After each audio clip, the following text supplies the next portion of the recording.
It's a lack of support, guidance and recognition, especially in those wave ones, wave two. Speaking to providers and actually being out there on the front line during the first, second waves, continuing right round till now, is that there's felt that there wasn't an understanding of what us as a social care workforce went through.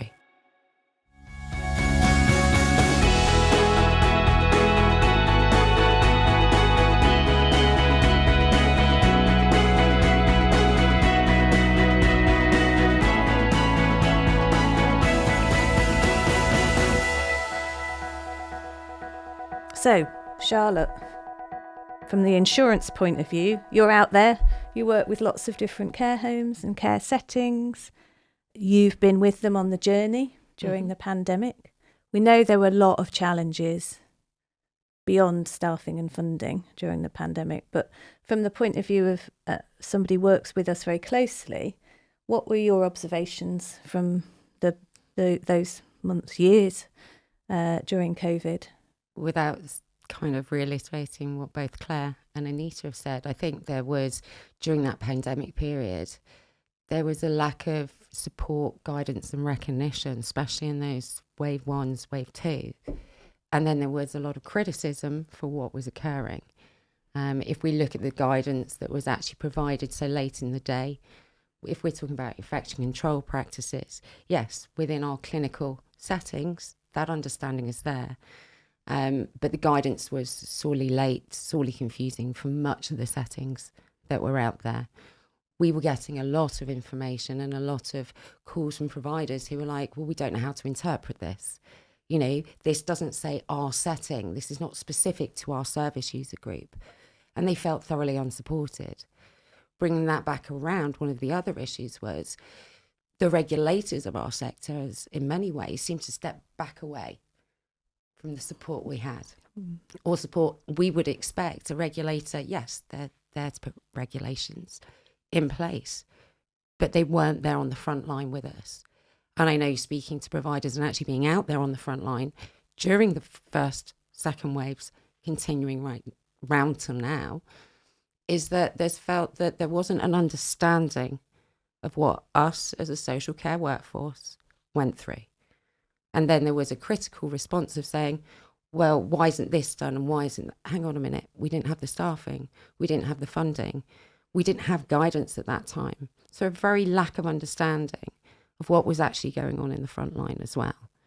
And we can also see that in regulation over the past year, where we've seen 47% of all inspections taking place by the TQC were downgrades, very much citing things like, you know, the additional IPC practices. On top of a workforce that I think all of us agree, we're resilient, we're caring, we're trying our hardest at that period. It just felt we've got professional fatigue. We've been on the front lines and it's not being recognised by the people who govern us and regulate us. As well as that on top, I suppose we were cheering for the NHS, going back to our discussion, but actually how much of our frontline social care workforce were actually dealing with it there and then. You know, the pathways weren't there, the pathways coming back into care homes, the difficulties with having to isolate people, separation from families, dealing with frustrated family members who couldn't visit their relatives, on top of everything else, on those exasperated issues of underfunding, lack of staff, exasperated even more by the fact that if you tested COVID positive, you didn't have that. So this is what we were seeing, but it was felt even more. The pride that I have for our sector and what they did during COVID, amazing. But that hasn't stopped. And I think you said that really early on, Liz. You know, we're talking about post-pandemic. Are we really post-pandemic? I'm not sure if we are at the moment. Well, given that the government's just brought forward the latest round of vaccination, I suspect we might be in for a bit more challenge. Yeah. And coming up to that winter again. With new variants. Yeah. Yeah. It's interesting that those perceptions that you have as a kind of key partner in the sector are so kind of vivid really? I suppose for me, as somebody who has been a practitioner, who came from, talking about the NHS, I came from statutory. I went to work in care homes and other parts of the sector. I think certainly for me, looking in from the position of being a consultancy, I could see both sides and kind of understand that landscape that was in front of me. And the want from myself and my team to help when we saw that other areas that we felt should be helping weren't stepping in. And it was the phone calls from providers saying, what do we do? How do we do this?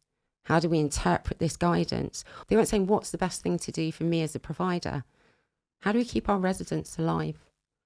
I remember getting a call from a provider in the pandemic saying, in the last 3 weeks, we've lost 113 people. 113 people over 16 homes. Charlotte, what do we do? You're going through staff who are fatigued, who are trying to put in additional resources, who've got less staffing. We've got mandatory periods after testing positive in place. And we've also got a workforce that's grieving for the losses that we were seeing. And I don't think we've ever so far had the space to actually sit here and go, okay, how do we recover internally as well?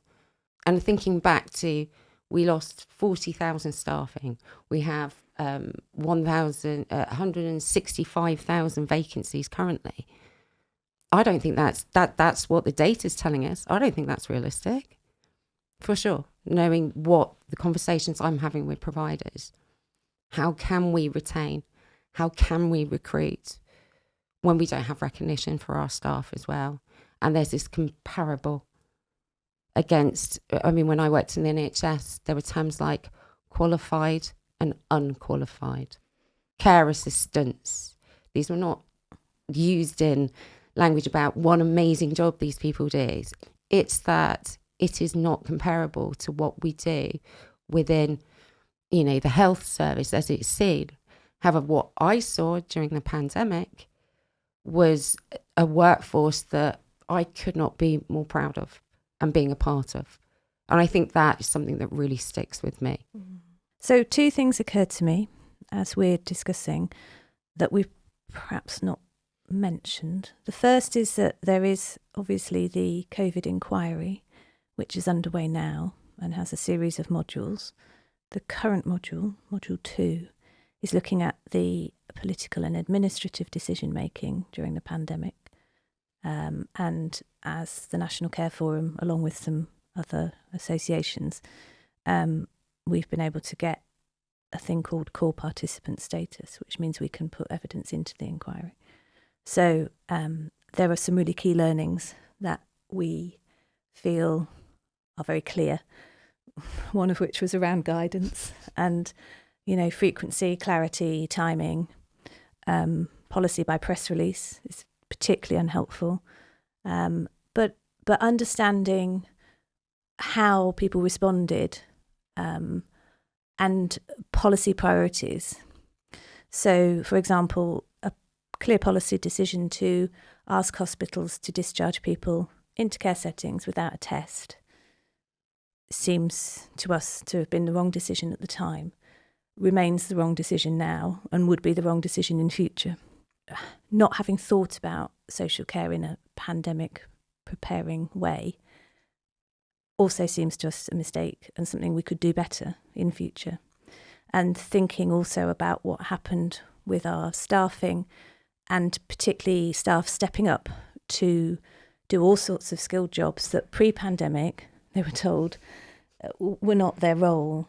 So I'm thinking particularly about the fact that community health services kind of step back, really. So those teams that would come and support in residential and nursing, lots of those teams, whether it's a district nurse or some of the other professionals, were not able to come into the care settings. So what that actually meant for our staff was that they were stepping up to do more skilled tasks. And I wonder, Anita, if there's something from that experience that we can harness and build into that idea of a one workforce, a health and care workforce that works together for the best interests of the people we're supporting, as opposed to a them and us, you know, the NHS folks, the social care folks, and all of the culture and myths and dragons that go with that. Do you think there is some opportunity from how our workforce responded to kind of harness in these discussions? My personal fear is the inquiry is happening now, over 3 years after the beginning of the pandemic. Many of our staff have left in that time. People have chosen to retire early. They've, in the beginning of the pandemic, everybody was scared. Our staff were bewildered. There was guidance that didn't make sense. People didn't know what they were doing. There was nobody other than people like Charlotte. You know, our inspectorates weren't around. Our healthcare services weren't around. So there was nobody that was there to give us guidance. And so as a sector, social care workers, let's call them social care professionals, because that will be one way to raise their profile. Social care professionals were on their own and they were having to make sense of the situation that they were in. In that time, those that were scared left the sector, or if they had long-term health conditions, they were furloughed, so they were out of the equation until it was safer for them to return to work. And staffing plummeted, not only because of people suffering with COVID, but because there were people that were leaving the sector. We then had the whole country closed down because shops were closing, hospitality closed, retail closed. So many of those staff, if they couldn't get furloughed, came and worked in social care. Not because they wanted to work in social care, but it was where they were going to get some money, where they were going to be able to survive. But as soon as the country started to open up, those people left us. They went to the areas which, you know, if they didn't really have an affinity to be a care professional, then they left and went to the areas where their interest was. That destabilises the workforce. It makes the workforce feel used. It makes them feel lonely. It makes them feel frustrated. So we've had to really pick up our workforce. We've had to nurture them. We've had to develop them. We've had to get them through all of that period where they were frustrated, they were frightened, etc. But also, some of those things that happened and that they witnessed are coming back to haunt them now. So it's like a post-traumatic stress disorder. And for some people, we're just seeing it now. For some people, we'll see it in 6 months' time. Sadly, there will be people that we see it beyond that. But there's nothing in the sector that's been put there by the government or to help us, to help our staff. They've given so much. They were amazing. They were innovative. They did amazing things, so many things to be proud of. It went unrecognised. And what's happened now is the things that they were doing, they're being told they can't do anymore. Now, how does that sit right? In the time that the country most needed you, the most vulnerable people who were extremely ill and dying needed you, we could innovate. Now, no more, because actually you have to go back to doing the DSPT, so the NHS toolkit, to be able to use NHS mail or to be able to email or do whatever through those systems. So even though we proved as a sector we could do something and we raised the bar, we're now being pulled back and almost suffocated. So how does that make people feel? It's going to leave them feeling frustrated and undervalued, and we've got to change that. Because as Charlotte said, we've got the most amazing workforce. They step up when they need to, and they're consistent when they don't need to step up. So Claire, what would you like to see from the government or indeed the sector, or indeed us collectively, in terms of recognising that fatigue? I think professional fatigue's a really good term. What do you think we might want to lobby for, and what do you think we might want to do collectively? Because we have quite a lot of power collectively to support our workforce. I mean, some of it is financial again. Care workers in the other nations had a bonus. English carers didn't have a bonus. But also, when you're talking about supporting the staff, the bit that people don't necessarily see is that these staff can't take a step back. So if you're in an office job, you do a team building day, or you might go out together. You just do not have that luxury when you're on shift. It's hard enough covering shifts anyway when you're covering for sickness and annual leave. People don't get a time to step back, and that just costs money, doesn't it? If there was more money paying for things properly, you could give people a break. You could give them time away to reflect, to decompress, to process. That takes money. But there's something about the awareness that we just don't have a culture of thinking of social care. We just think we're like the poor relation, the Cinderella service. Everybody knows about doctors and nurses. And why is that? But do you ever have a social care person come into school talking to you about careers? Do you really see social care on EastEnders? I don't know. But doctors and nurses are part of our culture in a way that social care isn't. And I love that, with that to change. There is some potential benefit, though, of the people who came into social care in the pandemic, because some of them stayed. So I was talking to a team leader the other day who was a hairdresser. So when she couldn't do hairdressing, she came into care and she stayed. So some of those people get an insight into what that career can give them. And those people are like gold dust, aren't they? So there's something about social care is really hidden. You don't see it until you need it. And I'd love that to change. Well, we've always thought at the NCF the best thing we could do is write a really great soap opera about social care. And actually, if things are on the telly, people tend to buy into them. I mean, it's way off, but we've got a nursery that's attached to our care home. And so we've got 30 0 to 5-year-olds that twice a day go into the care home and interact with our ladies and gents. Sometimes our ladies and gents go into the nursery, and at multiple times during the day, both generations meet in the garden and do various activities, etc. But seeing the caring nature develop in these really young children is amazing. And the benefits are for the children as well as for our older citizens. So, for instance, we've had a young boy who couldn't speak, and the first words he had were to one of our older gentlemen, and the nursery practitioner heard this voice and thought, whose voice is that? Turned around, and this child was having a conversation with this older man. So parents came in and saw that.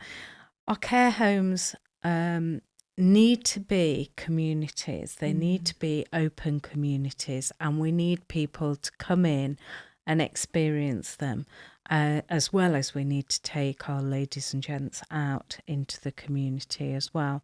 They are required, they're a part of our communities, and we need to value them and take part. So I'm hoping that through things like nurseries, through work experience, all of those opportunities, we will touch people's hearts and ignite their passion, and they will become social care professionals too.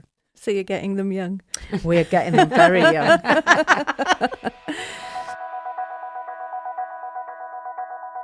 So I want to just bring us to a couple of points, specifically around insurance.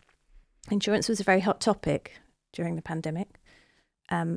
We had a big problem with the insurance market withdrawing from supporting the sector, a massive increase in premiums, and a real difficulty getting insurance. So I think it would be It would be useful to hear reflections from either or both of you. And then, Charlotte, you can give us your perspective from Markel, who were one of the few providers stuck around. So, who wants to go first?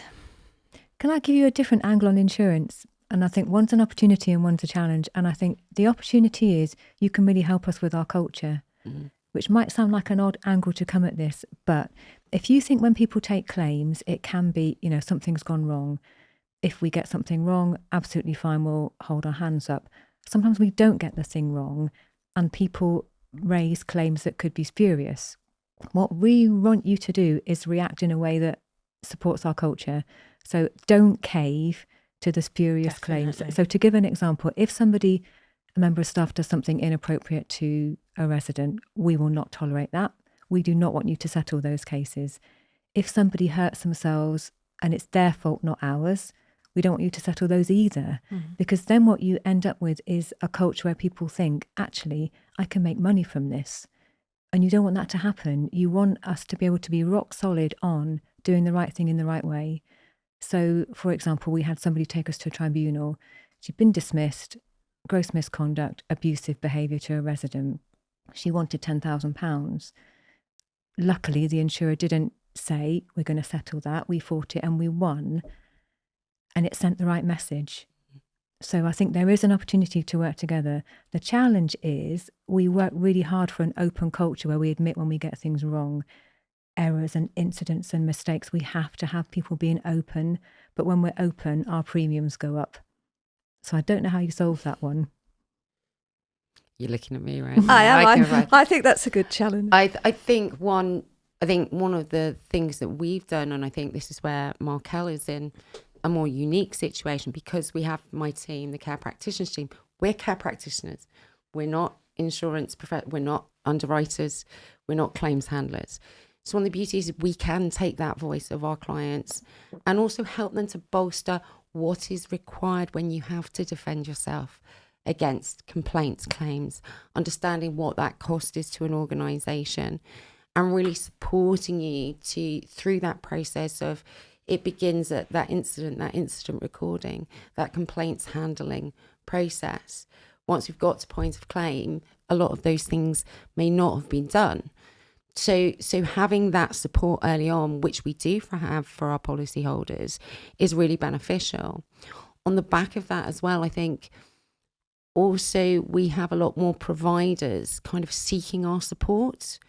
And I think the fact that we have that shared language is really beneficial, and being able to communicate that to the claims teams. And we have specialist underwriters and specialist claims teams who understand the sector as well. That means that you don't have those challenges in the same way. But I think those are the valid points. It's about working together with insurers who understand the sector and what you do, and the ethics, the values and the morals which the sector come with. Anita, what would you like to say about insurance during COVID? I think, after the torrid time that providers had and care professionals had, the thing that we then found was that our insurance premiums went up, whether we made a claim or not. And actually our cover went down because COVID hadn't existed before.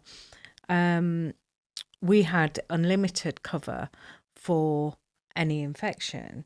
Then COVID comes along and our cover went down to 25,000 in a year, and with a maximum of 12,500 per claim.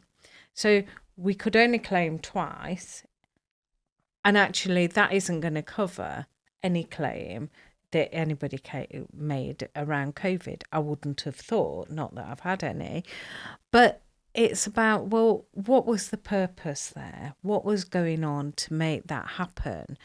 And how do we have a reputable care service if it hasn't got suitable insurance to cover the people and safeguard the people that are receiving care? And I don't think this is just down to the insurance companies. I think our government has got to work with them to look at what is suitable. But I think for individual businesses to be penalised in this way for, something that is totally out of their hands is unreasonable and unfair. So one for us to pick up, Charlotte. That premium problem, it's not going away.